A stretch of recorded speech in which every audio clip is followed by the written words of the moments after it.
So I want to speak to you today about probably the most important thing whenever you're embarking on a journey or a goal, whether that's fitness, whether that's business, whether that's in life, and that is self-belief and mindset. I know you're probably thinking, oh, what is this? What's he going on about? Woo-woo and all this sort of stuff. It's not that. But I honestly believe in order to know where you're going, you can't hit a target that you can't see. So you need to be able to see the target either physically, actually, or in your imagination, which is something we'll come on to as well. So I want to take back to how this first came about for me, and maybe I think it was lockdown 2020. Every single Monday morning, I used to head down to the park with a group of lads. Again, was this illegal at the time or not? I don't know.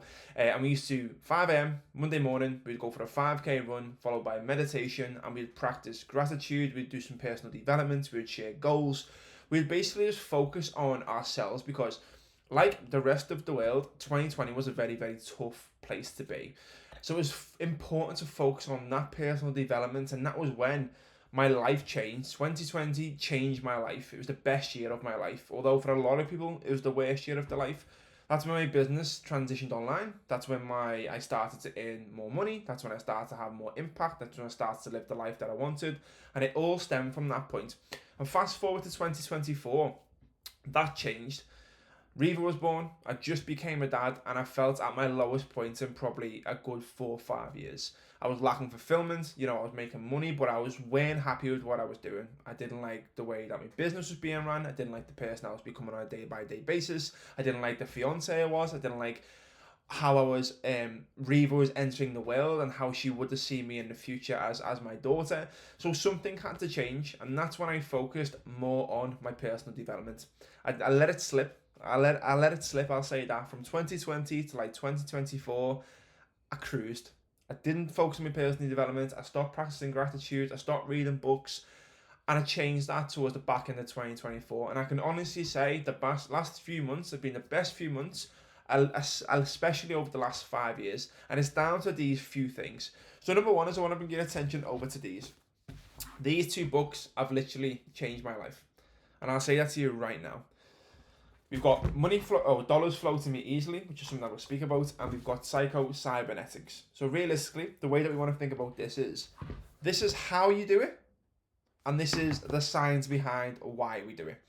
So you might look at this book, because I definitely looked at this book and went, dollars flow to me easily, like, well, what am I going to say? Like, make me more money, make me more money. And it's simply not that at all. What this is basically having self-belief and a self-image that allows things to come to you naturally. If I constantly focus my mindset on all the things that are going wrong, or where I'm not going, or how my life's failing, or all the finer things that we find ourselves being frustrated by, you're going to attract more and more of that. And I say this to my team all the time. If you don't believe you can do something, unfortunately, you're not going to be able to do it, because you're already ingraining that in your mind that that goal is impossible, so I cannot do that. And that's why I'm massively understand how I talk to myself now. I never say that's impossible or I'll never be able to do that. I just say I'm not able to do that yet. You see the change in that? It's because as soon as you put it out to the world, to the universe, whether it's manifestation, spirituality, whatever, already it's just your belief system, you will not get that goal. Whereas this is all about how you speak to yourself really, really matters. And we'll come on to that a little bit more in a second. And then the second book, Psycho-Cybernetics, is all about the science behind it. Again, you can go and check out this yourself, but it is about the art of basically Maxwell Maltz, I think his second name was a plastic surgeon back in the day. This is from like the 1960s. And he used to change people's faces, obviously make them happier in themselves. But he said what he found that from his discoveries that alone didn't change people's lives or didn't change the way they viewed themselves.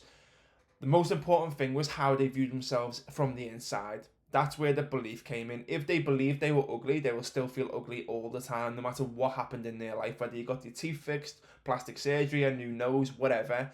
That same belief system was still there. So it's all about how you treat your mind like a machine. Self-belief. I'm going after that. I believe myself so much. I believe in who I am, the confidence that you hold. And I understand that that's low for a lot of people, especially when you're starting a fitness journey, for example. But I want to talk to you about how you can start to change that. So I'm going to bring it over to my iPad. So that was a bit of a heavy introduction, but I thought it was important to share. So first and foremost, this is a really, really good example of this is you have to decide on what type of person you are on this list. So this is called the hierarchy of achievers. You might have heard this before, you might have not, but I'm going to explain it now. So at the top, we've got positive, active. And I use the example of Robert Bannister, who was the first person to run a 4-minute mile. He was the person when everyone used to say that that's impossible, a human could never be able to do that. You could use the example of Thor deadlifting over 500 kilos. That's impossible. No a human will ever be able to do that. Robert Bannister was the person who said, I might be able to do that. I'm going to give it a go. And he's positively acted to be like, I'm going to be the bit of person to change that. I'm not saying that everyone has to be like Robert Bannister and be like, I'm going to be the first person to levitate or whatever. But that's at the very, very top of this hierarchy. Under that, we've got the positive, passive people. And this is where we find probably the most A-star clients, in my opinion. And it's the people who go, well, Robert Bannister can run a 4-minute mile. I can probably run a 4-minute mile. Or I will be able to run a 4-minute mile because someone's actively done it already. So people look at my transformations, my testimonials, and go, well, then people are getting results. I'll be able to get results because they are. And they're the most important people. And I want you to put yourself in this chart and be honest with yourself. And I'm going to speak to you about how you can change this as well. Under that, we've got positive or neutral passive, which is most people, which is, I'll give it a go. I'll see how it works. And, if it works, it works. If it doesn't, it doesn't. And they're sort of just going with the flow. They're just sort of in this limbo mode, which is actually a really, really bad place to be because same thing is that if you believe that it won't happen, it won't happen. Simple as that. Then you start to go into the dark bits and you've got the negative passive, which some people find themselves in. And I speak to a lot of people like this. Well, that will never work for me. Nothing's worked for me in the past. I've tried this so many times. Blah, blah, blah, blah, blah. They are negative passive. They're already putting things in their mind that it's unachievable. And I still get people indoors sometimes with coaching and they start in this position. And it's my job to get them from here up to positive passive as much as possible. Because yes, it might not have worked in the past. Maybe things failed. Maybe it was the program. Maybe it was your adherence. Whatever it is. Maybe it was shit coaching. I don't know. It hasn't worked for a reason. But it does not mean that it cannot work. Because if you look at what I do, if you look at my clientele, I'm doing it myself. I use an example of me as my first marathon was 4.5 hours. My next marathon is going to be 3.5 hours. At the start, when you said run a 3:30 marathon when I was just starting running, was that impossible at the time? It wasn't impossible, but it was definitely hard. So it comes from understanding like you might not be there right now, but it doesn't mean that you can't get there. And that's the important thing to speak about. And then you've got the absolute maddest people in the world, which is just your absolute special snowflakes, which is negatively active, who actually try and go out their way to claim that it won't happen or it won't work. Here's the signs why it won't work or whatever. Like they just want everyone to fail. They don't like it. They're the Karens of the world, which we don't like. So there's people actually like that, and you might know people yourself who are actively trying to dumb everything down. Oh, that's wrong, or that's terrible, or that's stupid, or whatever it is. Then people are absolutely special. So what we're trying to decide basically, if you're somewhere between neutral and negative, I hope you're not at the bottom. We're trying to get our way up to the positive, passive, or become the outliers of, the top of the pyramid. If you're more into the hybrid world, Jake Dearden comes to mind with the positive active. People slate him for going, you won't be able to run a sub 30 marathon. You haven't got the mileage, you're doing 50k a week. Your last marathon was 2:47. He went along and absolutely nailed it. And proved everyone wrong. And don't get me wrong, there's some skeptic of me going, that's a big ask that. And he absolutely nailed it. So that's a prime example of that. So understand exactly where your mindsets are.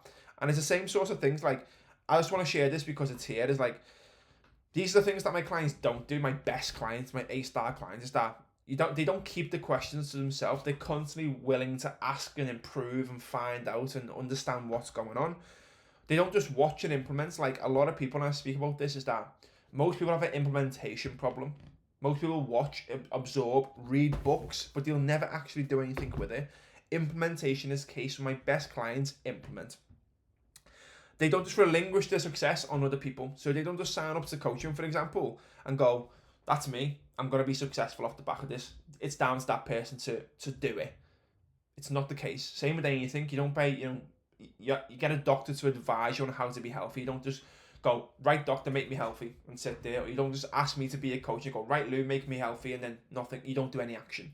So you don't just relinquish their success on other factors. They focus it on themselves. It's down to me to make that change, because ultimately it is. And then lastly, they don't decide if something works or not after one bite of the cherry. And what I mean by that is they don't just go, again, oh, I tried that workout for a week, or that program for a week, or that diet for a week. It didn't work for me, so it just mustn't work. They give it time. They try again. They improve. They ask questions. Why didn't it work? How can we get it to work? What is the bottlenecks?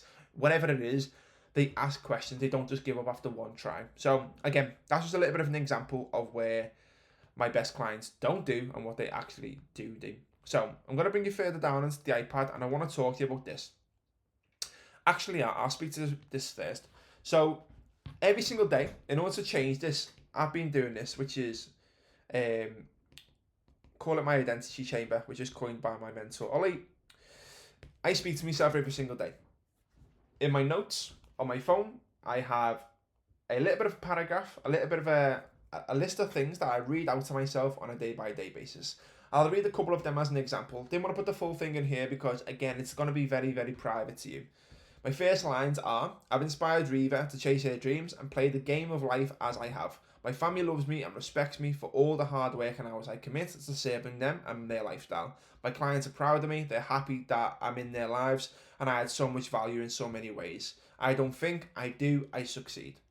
There are some of the first lines, big powerful statements that improve that self-belief, because if you're waking up on a daily basis and you're going to yourself, I am ugly, I am unfit, I am the big guy in the group, I've never been successful in the past, that's too hard for me, it's impossible. What do you think is going to happen? So, although you might not necessarily 100% believe it right now, or it might not 100% be happening right now, you're putting it out to the world or your future of where you want to be. So, when I say there that I am an operator, I am an operator, and every time I read it to myself, that makes me an operator. I mean, I inspire Reva. Am I doing that right now? She's 7 months old. She hasn't got a clue. But in the future, I would inspire her when she turns around to me one day and go, my dad is the standard. And that's exactly what I'm on about. Is that it might not be right now, but it's what's going to be coming in the future.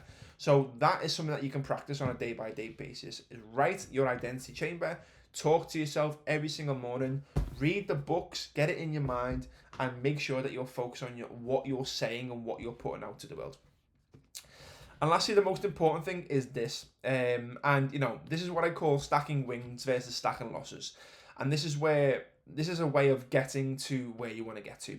So right now, you are here. And in 6 months' time, you have 3 paths that you can follow. Path number 1 is you can stay in the same position and you can coast. Nothing changes. You're not any fitter. You're not any leaner. You're not any stronger.